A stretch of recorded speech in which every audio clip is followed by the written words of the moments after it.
Comtoise Radio, l'actu dans les Vosges saunoises, Jean-Pierre Poinceau. Bonjour, la communauté de communes du Pays de Lure vient de lancer son opération Programme d'amélioration de l'habitat et renouvellement urbain.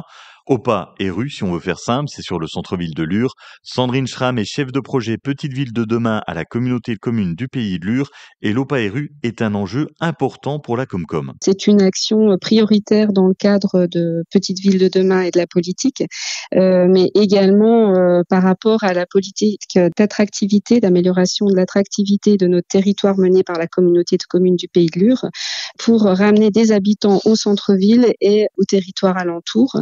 En fait, remettre en avant la pierre qui est disponible face aussi aux ZAN, c'est-à-dire aux zéro artificiels qui arrivent.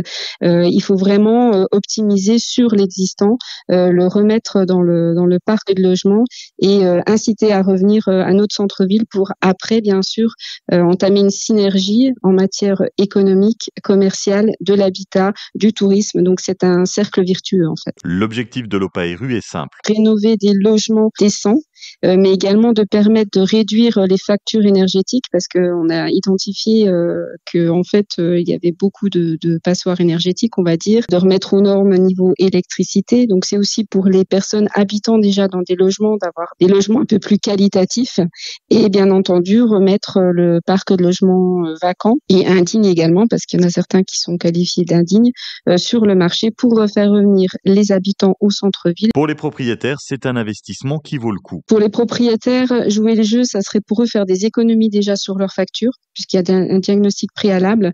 Il y a des travaux et des estimations qui sont vraiment faites dans un accompagnement très poussé pour améliorer les capacités énergétiques et de ce fait, avoir des économies sur les factures. Et dans le contexte de la conjoncture actuelle, je pense que c'est le bienvenu. Vous souhaitez en profiter, le partenaire de cette opération, Solia, tient une permanence tous les jeudis à la mairie de Lure de 14h à 16h.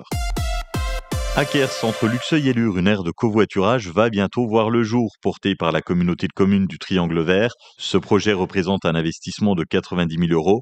Les objectifs, faciliter les trajets partagés et réduire les coûts de transport. Côté finances, la commune a aussi prévu plusieurs travaux cette année. Rénovation de la toiture de l'église et remplacement de la chaudière de la mairie avec un nouveau silo à plaquettes. À Fauconnier-la-Mer, Catherine Vuillemard prend la succession de Laurent Seguin. Elle est désormais la nouvelle maire. Elle a été élue à l'unanimité par le conseil municipal. Elle peut compter sur le soutien de son prédécesseur qui devient son premier adjoint. Elle poursuit les projets en cours comme l'internat, la rénovation de l'orgue ou encore de l'hôtel-restaurant Le Terminus. À Vesoul, le temps d'une journée, des chefs d'entreprise ont troqué leur costume de dirigeant pour celui d'élève. Au lycée professionnel Luxembourg, une dizaine d'entre eux se sont initiés à la chaudronnerie sous la houlette de lycéens de première bac pro. L'objectif, découvrir les métiers industriels de l'intérieur et casser les préjugés.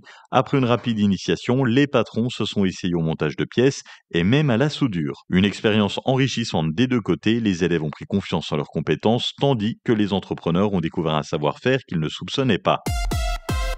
L'Europe Festival se déroulera le week-end du 23 mai à la filature de Ronchamp. Le festival vient de dévoiler sa première tête d'affiche, les Fatales Picards. T'espères au moins qu'on te voit bien, t'espères au moins qu'on te cadre bien, t'espères au moins que sur le refrain, c'est toi qui tiens. Mimi Mati par la main. La billetterie est ouverte, le lien et les infos sur le compte Facebook du ROF Festival. En sport, en haltérophilie, lors des dernières compétitions, l'équipe de Luxeuil masculine a décroché la 3e place du top 9, une performance qui confirme la régularité des Luxoviens, triple champion de France consécutif, les Luxoviens qui visent un 4e titre d'affilée. Et en National 2 féminine, petite déception pour les Luxoviennes qui terminent elles aussi à la 3e place après une ultime journée plus compliquée. De belles éclaircies cet après-midi, des températures jusqu'à 7 degrés. Nous avons 3 degrés à Plombières, 6 à Fougerolles, Luxeuil, Manivré, Sceaux, Serlé-Norois, 6 à Lure et Froide-Terre, 7 degrés à Vesoul. Cette nuit, attention, la Haute-Saône et les Vosges sont placés en vigilance jaune, neige et verglas, avec des températures qui descendent jusqu'à moins 3 degrés. Demain matin, du soleil et du froid, de moins 1 à 1 degré et 6 degrés au mieux l'après-midi. Passez une très belle après-midi sur Comtoise Radio avec la playlist des Vosges saunoises.